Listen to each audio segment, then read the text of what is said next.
Mrs. Tariq. Yani ingependeza zaidi ni mwite Mrs. Tariq. Gigi, hongera sana. Lawia. Sabani, sichosha. Haya, sawa. Mwenyezi Mungu akawaongoze muwe na watoto wenye kumcha Mwenyezi Mungu, ndoa yenu iwe ya baraka. Unapoolewa kuna vishawishi vingi.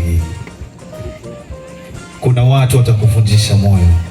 Kuna watu watasema kaolewa kwa sababu ya Ramadhani. Lakini Ramadhani ikiisha, Gigi atarudi yule Gigi. Tunakuombea kwa Allah akusimamie, uwe barozi mzuri wa kutuinua sisi tutoke huku tulipo tukufuate wewe. Uwe miongoni mwa kina Snura 100. Yani Gigi ishangaze dunia. Usichokijua muulize mume wako anaijua dini vizuri sana. Hakuna kilichochema kama kumcha Mungu. Yani fanya ibada, muheshimu mume wako, msikilize mume wako. Hakuna kitu kibaya kama simu ya mume wako. Yani simu yako ya kwako, ya kwake. Kama unaipenda ndoa yako. Sheikh kasema mshe simu.